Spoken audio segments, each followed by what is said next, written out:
बिस्मिल्लाहिर्रहमानिर्रहीम, अस्सलाम वालेकुम। खेलों की खबरों पर तबसरों और तजियों से जिस स्कोर के एक और प्रोग्राम के साथ सैयद याया हुसैनी आपकी खिदमत में हाजिर है। अभी चंद दिन पहले की ही बात है, पाकिस्तान सुपर लीग सीज़न 8 2023 का मेला कद्दाफी स्टेडियम लाहौर में दिफाई चैम्पियन लाहौर कलंदर की कामयाबी के साथ अपने अंजाम को पहुंचा। लाहौर कलंदर ने वो किया जो इससे पहले कोई टीम कर नहीं पाई थी। लाहौर कलंदर वो पहली टीम बनी जिसने अपने एजाज़ का कामयाब अंदाज में दिफा किया। पाकिस्तान सुपर लीग में 6 टीमों के दरमियान मुकाबला। लाहौर कलंदर इस्लामाबाद यूनाइटेड को मुल्तान सुल्तान को फाइनल में शिकस्त देकर चैंपियन बनी और ये दूसरा मौका था जब दोनों टीमें एक दूसरे के मद्दे मुकाबले आई और दोनों ही टीमों के दरमियान होने वाले मुकाबले में सुरखरू हुई लाहौर कलंदर की टीम।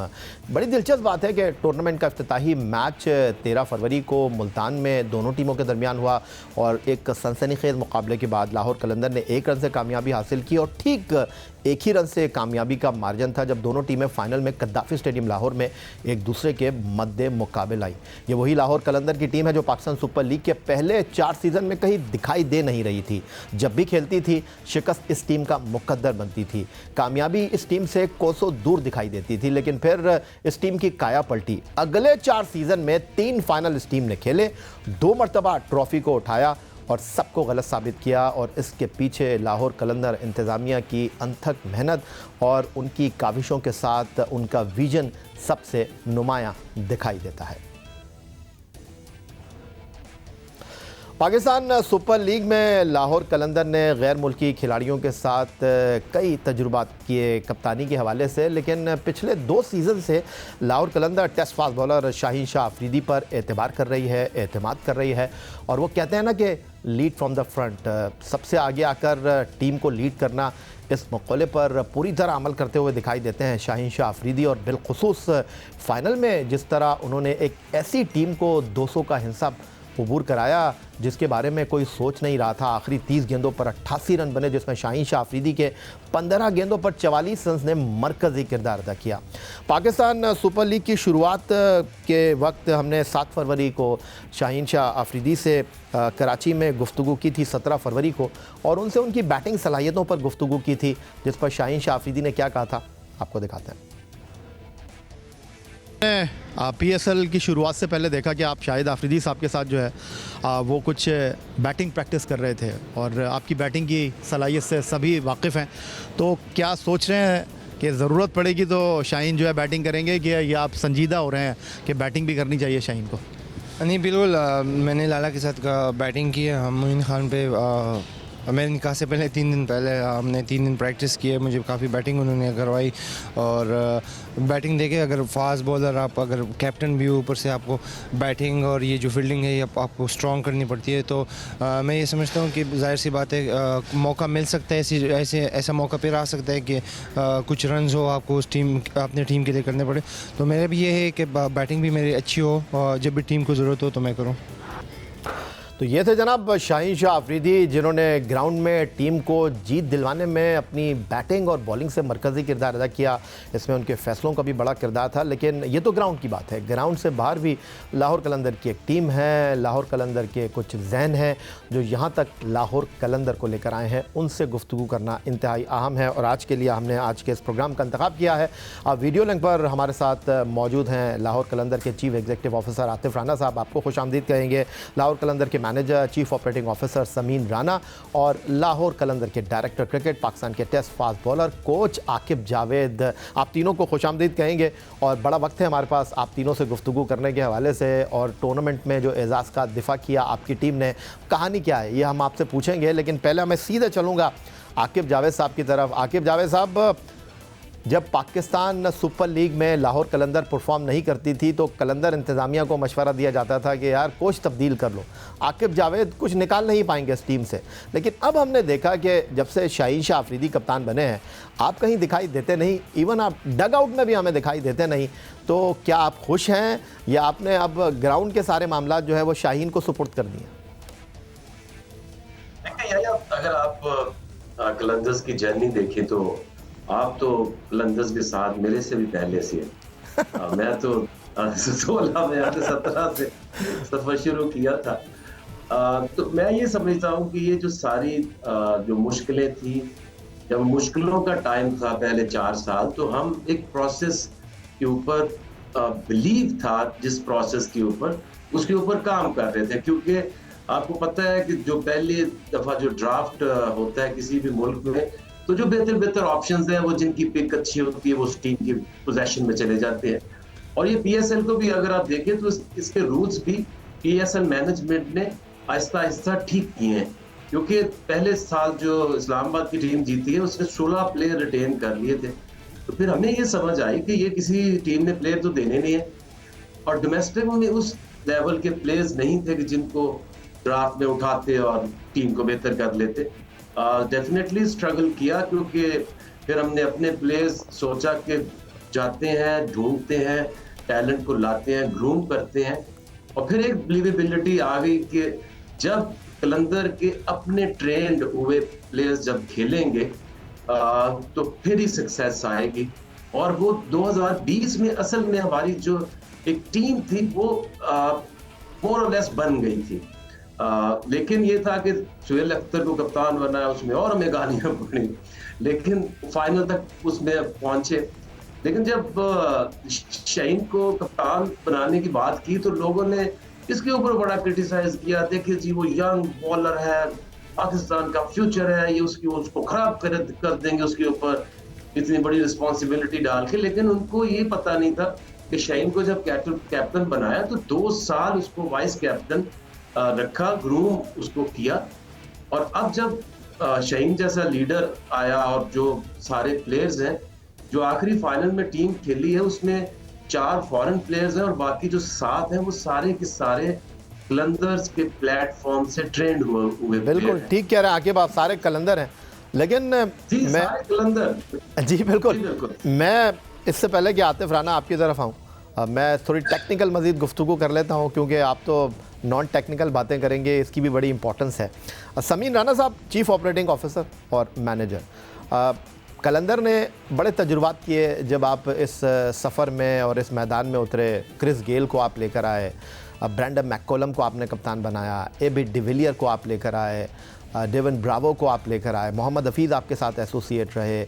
कौन से नाम हैं क्रिकेट की दुनिया के जगमगाते और बड़े नाम जो आपके साथ नहीं रहे, लेकिन फिर आपने अपने नौजवान खिलाड़ियों पर इन्हिसार किया, और ख़ास तौर पर प्लेयर डेवलपमेंट प्रोग्राम एक बड़ा प्रोग्राम है जिसको दुनिया मानती है। आप मानते हैं कि बड़े खिलाड़ी जो है वो बड़ी परफॉर्मेंस नहीं देते, या आप समझते हैं कि जो शुरू में आपने किया वो भी ठीक था?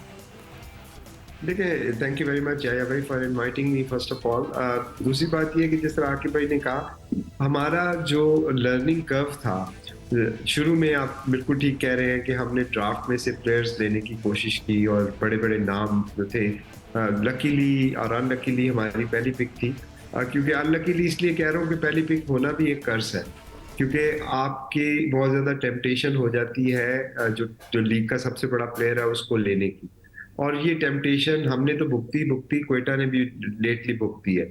उसमें होता यह है कि आप जब पहले 4 साल में हम बड़े बड़े नाम लेते थे तो उसमें टीम बैलेंस जो था ना वो हमारा फोकस से हट जाता था, क्योंकि वो एक बड़ा नाम है, आपने उसको लेना है, क्योंकि सारी दुनिया चाहती है और आप भी चाहते हो, आपको ये होप होती है कि ये बड़ा नाम हमें जिता देगा, तो आप पहली पिक में उसको ले लेते हैं। लेकिन उससे होता यह है कि आपका फोकस जो है अपनी टीम के बैलेंस से हट जाता है, और उस बड़े नाम को अकोमोडेट करने के चक्करों में आप अपनी टीम का कहीं ना कहीं थोड़ा सा नुकसान कर जाते हैं। तो जब 4 साल हमने ये तजर्बा किए, उसके बाद 5वां साल एक ऐसा था 2020 का, जो आकिब भाई ने भी बात की, जहाँ पे हमें वो हार का खौफ जो था वो ख़त्म हो चुका था, और हमने फिर वो किया जो हमें लगा कि हमें करना चाहिए उस लर्निंग की बेसिस के ऊपर। वहाँ पे फिर हमने यंगस्टर्स और अपने प्लेयर डेवलपमेंट के लड़कों को भरपूर चांस दिया। कोशिश तो पहले भी 4 सालों में थी, लेकिन हम इतने ज़्यादा उस वक्त शायद बोल्ड नहीं थे या बोल्ड फैसले नहीं कर पा रहे थे। तो 2020 में हमने एक, मेरा ख्याल में पाकिस्तान की क्रिकेट हिस्ट्री का, क्या दुनिया की क्रिकेट हिस्ट्री का सबसे बोल्ड फैसला किया। एक ऐसे प्लेयर को जो कि क्लब क्रिकेट भी नहीं कोई खिलाता था, हमने उनको कैप्टन बनाया, और उसका नतीजा ये हुआ कि हमारी टीम वहाँ से बिल्ड होना शुरू हुई। मैं बहुत ज़्यादा क्रेडिट देता हूँ सुहेल अख्तर को। ये आज जो आप विक्ट्री देख रहे हैं, इसमें सुहेल अख्तर की जो शुरू का वो जो टाइम था, उसने इस विक्ट्रीज की बुनियाद रखी। आप देखिए वहाँ से हमारी कोर डेवलप होना शुरू हुई। फिर हमने जो मैनेजमेंट लेवल हमने ये कोशिश की कि हमने अपने उस बिलीफ को बैक किया अगले सालों में। हमारा फोकस जो था वो हमेशा से फिर टीम बैलेंस की तरफ चला गया, बजाय इसके कि हम नामों की तरफ जाते। तो डेफिनेटली बड़े नाम से आपको फ़ायदा ज़रूर होता है, लेकिन जो सबसे ज़्यादा फ़ायदा होता है वो टीम की कंपोजिशन और बैलेंस से हो। बिल्कुल ठीक है आपने, टीम की कॉम्पोजिशन और बैलेंस, इसके ऊपर भी मैंने आपके लिए सवाल रखा हुआ है, लेकिन गुफ्तगू में अब आतिफ राना साहब को भी शामिल कर लेते हैं, chief executive officer. Atif Rana साहब, सबसे पहले तो मैं आपसे ये जानना चाहूँगा कि दीगर फ्रेंचाइजेस का जो मसला है वो ये है कि उनको हर चीज़ को देखना पड़ता है और उनके पास वो टीम नहीं है जो आपके पास टीम है। ग्राउंड के मामला देखने के लिए आकिब और समीन मौजूद हैं, खिलाड़ियों को हैंडल करने के लिए, और ग्राउंड से जो बाहर चीज़ें हैं वो आप मैनेज करते हैं। और अब आपका खेल शुरू हो चुका है क्योंकि पाकिस्तान सुपर लीग ख़त्म हो गई है। लास्ट टाइम जब आप लोग चैम्पियन बने थे गुज़िश्ता साल, तो आपने माह रमज़ान में जो है बड़े दौरे किए थे, आप उन कामयाब खिलाड़ियों के घरों तक गए थे, उनकी फैमिलीज़ को इंगेज किया था। तो अब मुझे लग रहा है कि जिस तरह की तस्वीर सामने आ रही हैं, जिस तरह के आप लोग केक काट रहे हैं, फ़ोटो सेशन करा रहे हैं, आपने खिलाड़ियों को कहा कि अब आपका काम ख़त्म हो गया, अब हमारा काम शुरू हो गया। भाई थैंक यू वेरी मच। लेकिन आपको मैं मान गया हूँ कि जो काम दुनिया की कोई ताकत नहीं कर सकी वो आपने कल दिखाया कि आज अब तीनों को हम इकट्ठे बैठे हुए थे, आपने लहदा कर दिया आपने शो किया। नहीं, ये तो मजबूरी है आतिफ राना साहब, लेकिन मैं चाहता हूँ आप लोग हमेशा साथ ही रहें।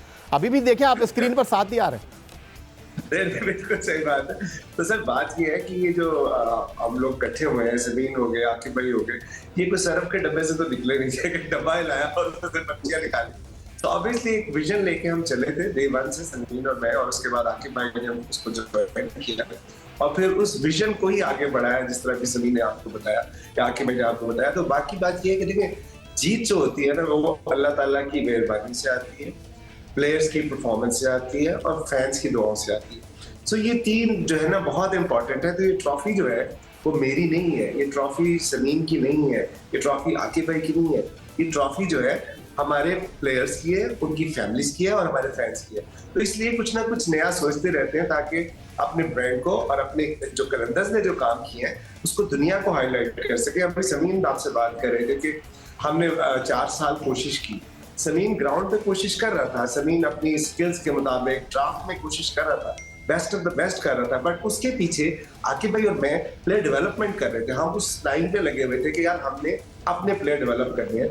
और ये मेरा नहीं ख्याल कि हिस्ट्री में किसी भी स्पोर्ट्स फ्रेंचाइज ने ये काम किया हो कि आम आदमी को प्लेटफॉर्म दिया हो। और ये फिर अगेन बात वहां चली जाती है कि जब हमने ये फ्रेंचाइज ली थी, जब राइट्स लिए थे, तो यही सोचा था कि पाकिस्तान के बेआबाद मैदानों को आबाद करना है और पाकिस्तान की यूथ को एक ऐसा प्लेटफॉर्म देना है जहां पे वो अपने आके अपना लोहा मनवा सके।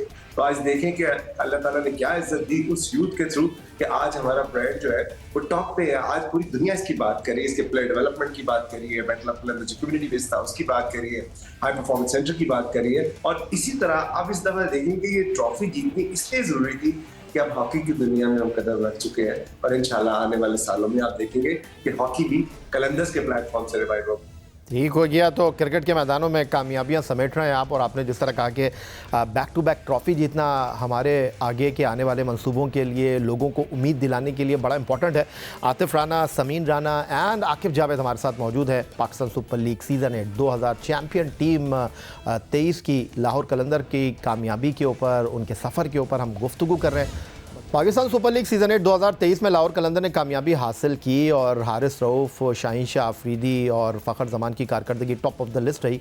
लेकिन कुछ ऐसी कारकर्दगी भी हैं जिनके बगैर लाहौर कलंदर की ये कामयाबी मुमकिन नहीं थी।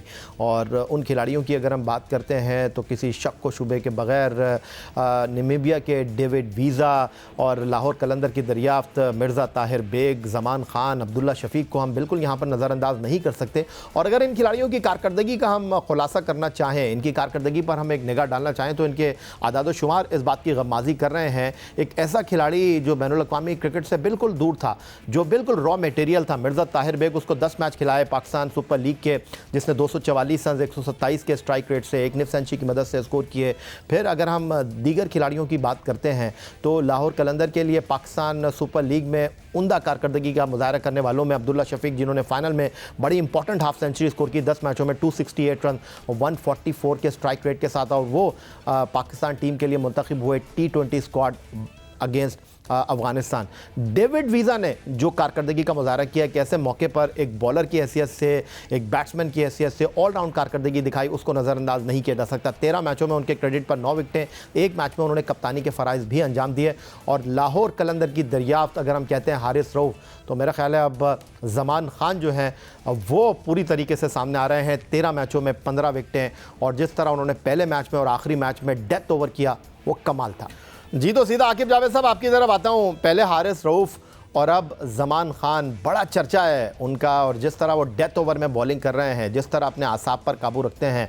फिर मिर्ज़ा ताहिर बेग जो नई फाइंड है पाकिस्तान सुपर लीग में लाहौर कलंदर की, अब्दुल्ला शफीक को हम टेस्ट बैट्समैन कह रहे थे, लेकिन अब वो वाइट बॉल क्रिकेट में भी अपने आप को मनवा रहे हैं।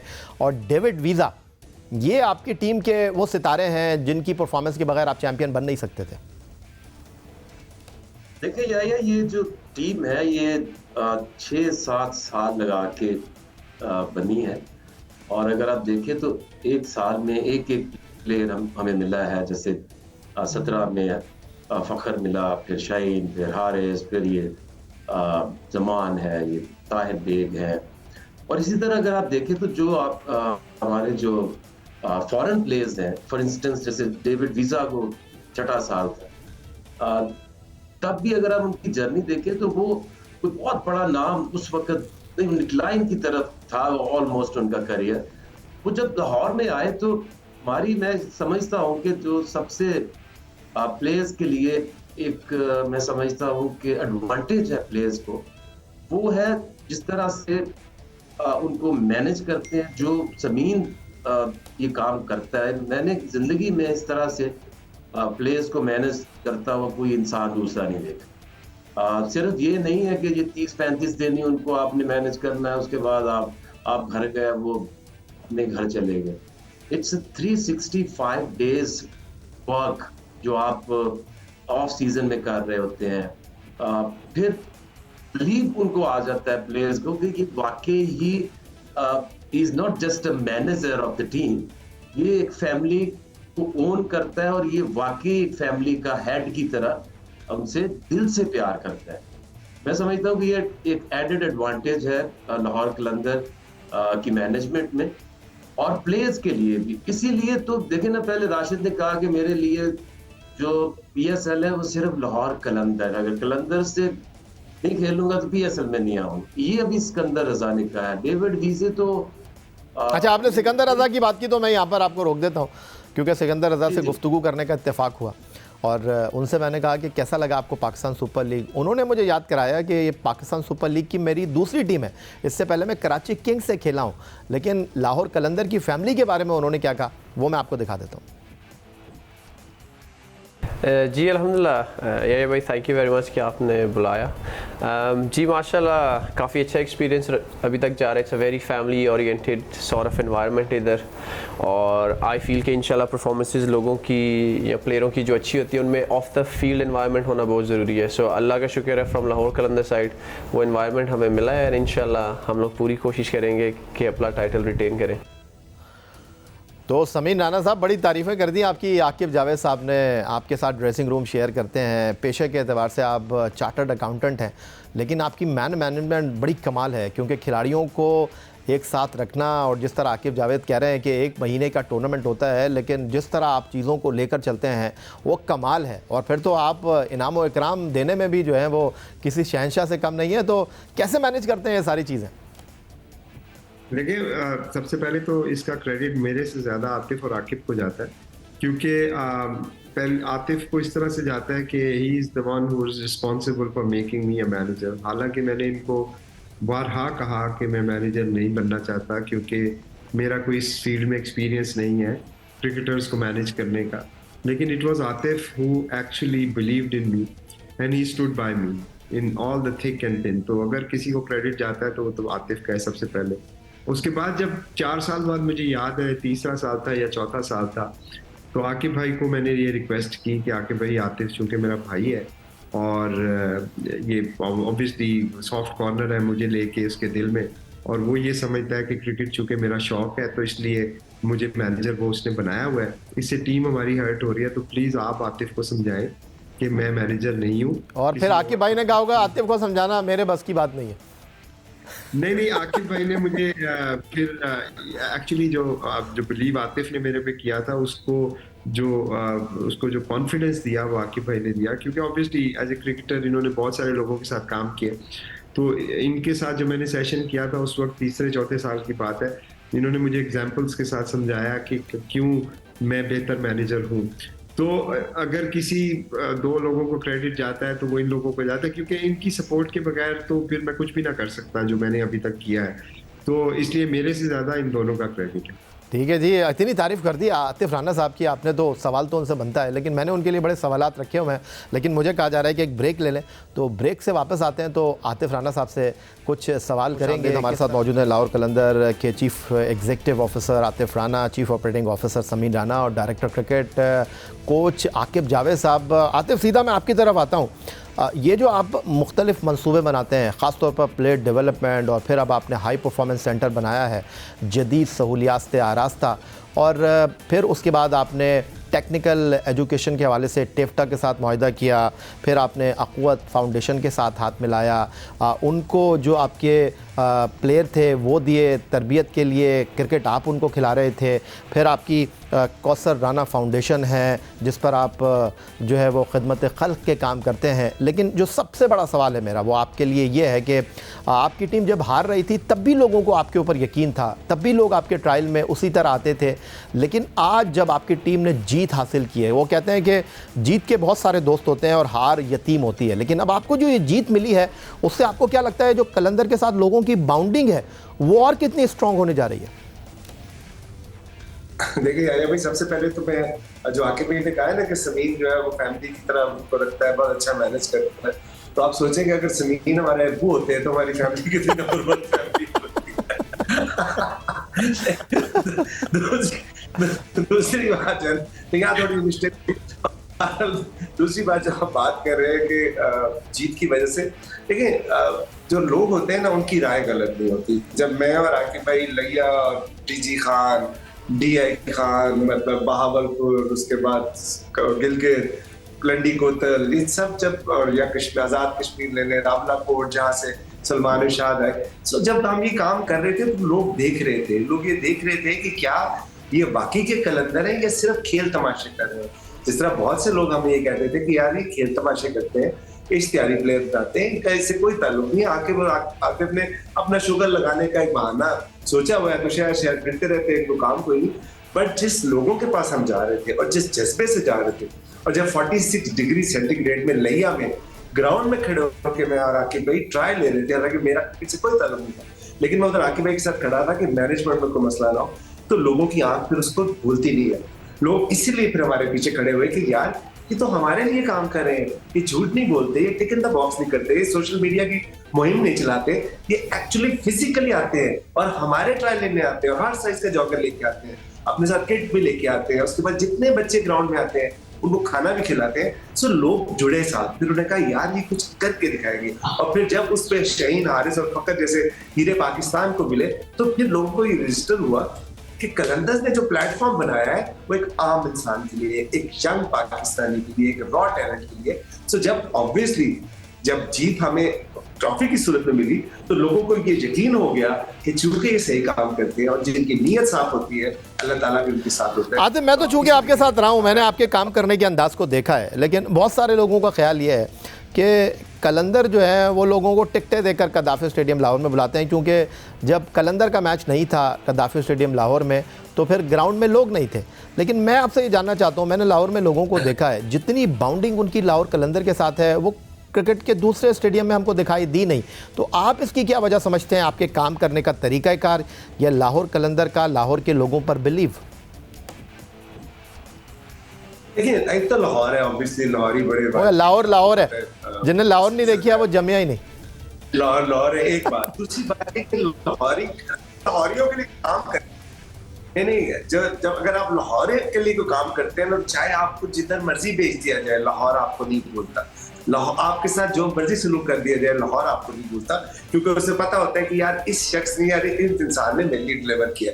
तो आप ये देखें कि 13 मैचेस थे हमारे और 13 सोल्ड हाउसेस थे, फुल हाउसेस 13 गए। अब पहले लोग मुझे इसलिए बैशिंग करते थे कि यार जीते नहीं, अब इसलिए करते हैं कि टिकट नहीं मिली। तो मेरी तो ख्वाहिश है कि मैं यहाँ स्टेडियम बनाऊं। मैंने नजम साहब से, जो चेयरमैन है, उनसे रिक्वेस्ट किया कि प्लीज आप मेरे साथ एग्रीमेंट करें, मैं 1 लाख की कैपेसिटी का स्टेडियम लाहौर के अंदर बनाना चाहता हूँ, मतलब रिंग रोड के ऊपर, साथ होटल, ताकि जो आम आवाम की जिंदगी खराब होती है उसका मुझे बहुत दुख होता है कि यार हम एंटरटेन करने के लिए निकले, हमने अपने लाखों करोड़ों रुपए लगाए हैं इस काम के लिए, और 25,000 की कैपेसिटी और बाकी 2.5 करोड़ का लाहौर जो है वो जलील हो रहा है, क्योंकि सड़कें बंद है, सब कुछ बंद है। तो इसलिए मेरी तो एक ख्वाहिश होगी कि हम इंशाल्लाह स्टेडियम भी बनाए। तो जब आप इस तरह के काम करते हैं, जब बेलौस होकर आप लोगों के लिए काम करते हैं, तो लोग कभी गलत नहीं होते जाए, वो कभी आपको नहीं भूलते, और आपको सपोर्ट करने लोग स्टेडियम में आते हैं। और मुल्तान का भी फुल था, कराची का भी फुल था, इस्लामाबाद का भी फुल था, क्योंकि कलंदर सिर्फ लाहौर के नहीं है, कलंदर पूरे पाकिस्तान की। कोई शक नहीं है इसमें। समीन, आप मोस्टली दुबई में रहते थे, अब आप कनाडा शिफ्ट हो गए हैं, तो ये जो प्लेयर डेवलपमेंट एक प्रोग्राम है या मंसूबे हैं लाहौर कलंदर के, उसमें आकिब और आकिब जावेद जो हैं वो ज़्यादा इन्वॉल्व रहते हैं। लेकिन अब आपको लग रहा है कि ज़िम्मेदारी थोड़ी सी आपकी भी बढ़ गई है, क्योंकि लाहौर कलंदर बैक टू बैक चैम्पियन बना है, जो हाई परफॉर्मेंस सेंटर है उससे लोगों की वाबस्तगी और बढ़ गई है, और ये जो आपने जिस तरह आकिब जावेद कह रहे थे कि अपने खिलाड़ियों पर आपका बिलीव है, तो आपके ऊपर अब और ज़िम्मेदारी बढ़ गई है कि जी अब हमने और इस चीज़ को आगे लेकर जाना है, ताकि लाहौर कलंदर का जो एक स्टैंडर्ड सेट हो गया है वो उससे नीचे ना है। जी बिल्कुल यार भाई, मैं फिजिकली तो पाकिस्तान में नहीं होता, लेकिन मेंटली, इमोशनली, अदरवाइज रोज़ ही आतिफ और आकिब के साथ कनेक्ट होता हूँ, 24/7 ही होता हूँ। तो जो प्लेयर डेवलपमेंट प्रोग्राम था उसमें भी मेरी पार्टिसिपेशन इस लिहाज से ज़रूर थी कि मैं इनको चैलेंज करता रहता था मुख्तलिफ चीज़ों के ऊपर। और जो ऑस्ट्रेलिया में हमारी जो कोलैबोरेशन हुई थी उस पर जब ये लोग यहाँ काम कर रहे थे तो मैं उसके लिए काम कर रहा था, क्योंकि एक पाथवे के लिए ये ज़रूरी था कि हम अपने प्लेयर को एक्सपोजर दें। जहाँ तक आपने रिस्पॉन्सिबिलिटी की बात की, तो डेफिनेटली जितना आप ऊपर जाते हैं और जितनी आपको कामयाबी मिलती है, आपकी जिम्मेदारी बढ़ती जाती है। ये हमें बखूबी एहसास है, और हम इस विक्ट्री से या इस जो हमें सक्सेस मिली है उससे बिल्कुल भी कैरिड अवे नहीं हो रहे। हमें अंदाज़ा है कि बाकी टीमें जो हैं वो अब हमें भी शायद देख के और चीज़ों को बेहतर करेंगी, अपने आप को इम्प्रूव करेंगी। तो हमने we need to stay ahead of the game. तो उसके लिए हमारी प्लानिंग आज से ही, कल से बल्कि शुरू हो चुकी है, और हम उसी पे ही डिस्कशंस कर रहे हैं कि अगले सीजन में और आने वाले दिनों में हमने चीज़ों को फर्दर कहाँ इम्प्रूव करना है। तो आकिब जावेद साहब, जाते जाते अब आपसे मैं ये पूछूंगा, हम कहते थे टैलेंट नहीं है पाकिस्तान में, लेकिन लाहौर कलंदर के प्लेटफॉर्म पर हमको नज़र आया कि अगर आप एतमाद देंगे, एतबार करेंगे, कंधों पर हाथ रखेंगे, तो फिर ज़मान ख़ान और मिर्ज़ा ताहिर बेग जैसी परफॉर्मेंस सामने आना मुश्किल नहीं है। प्लेयर डेवलपमेंट आपने कर लिया, हाई परफॉर्मेंस सेंटर ऑन कर दिया, आपको क्या नया करने जा रहे हैं कि लाहौर कलंदर की जो टीम है उसमें मज़ीद 4 चांद लग जाए? देखिए, ये तो ऑन गोइंग एक प्रोसेस है। एक सीजन खत्म हो गया, अब अगला सीजन नया चैलेंज होगा।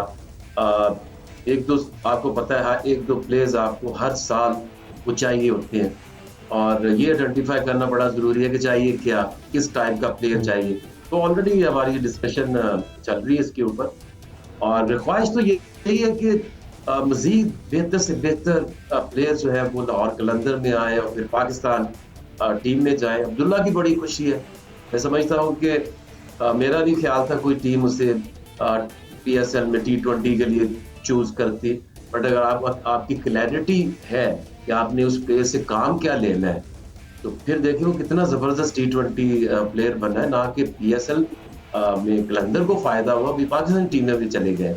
तो मजीद इस तरह के प्लेयर्स ढूंढेंगे और इसको एक्सपेंड करेंगे हाई परफॉर्मेंस सेंटर्स को, और ताकि इसका फायदा सिर्फ पाकिस्तान में ही नहीं पूरी दुनिया में लोग इससे उठाएं, जैसे कनाडा है या इंग्लैंड है या US है, ऐसी जगहों के ऊपर भी ख्वाहिश है कि जाएं और वहाँ पे हाई परफॉर्मेंस सेंटर जो है उसके जरिए लोग गेम को इम्प्रूव करें। बहुत शुक्रिया आपका आकिब जावेद साहब, बहुत शुक्रिया आपका समीन राना साहब और बहुत शुक्रिया आपका चीफ एग्जीक्यूटिव ऑफिसर लाहौर कलंदर आतिफ राना साहब हमारे साथ मौजूद थे। पाकिस्तान सुपर लीग सीज़न 8 2023 की चैंपियन टीम की मैनेजमेंट आज हमारे साथ मौजूद थी और ऑफ द ग्राउंड क्या मेहनत करते हैं, किस तरह मंसूबे बनाते हैं और आगे क्या सोच रहे हैं। क्या हैट्रिक करने जाएगी लाहौर कलंदर साल 2024 सीज़न 9 में? लाहौर कलंदर के मंसूबे क्या हैं, आपने उनकी मैनेजमेंट की ज़बानी सुना। यही आज का हमारा ये प्रोग्राम था। आप ट्विटर पर मुझे फॉलो कर सकते हैं, हमें ईमेल कर सकते हैं, अपनी राय से आगाह कर सकते हैं score@geo.tv पर। इस दुआ, इस उम्मीद, इस तवक्को के साथ कि पाकिस्तान में खेलों खिलाड़ी तरक्की करते रहें, सैयद या हुसैनी को स्कोर की पूरी टीम के साथ अगले प्रोग्राम तक के लिए इजाज़त दीजिए। अल्लाह हाफ़िज़।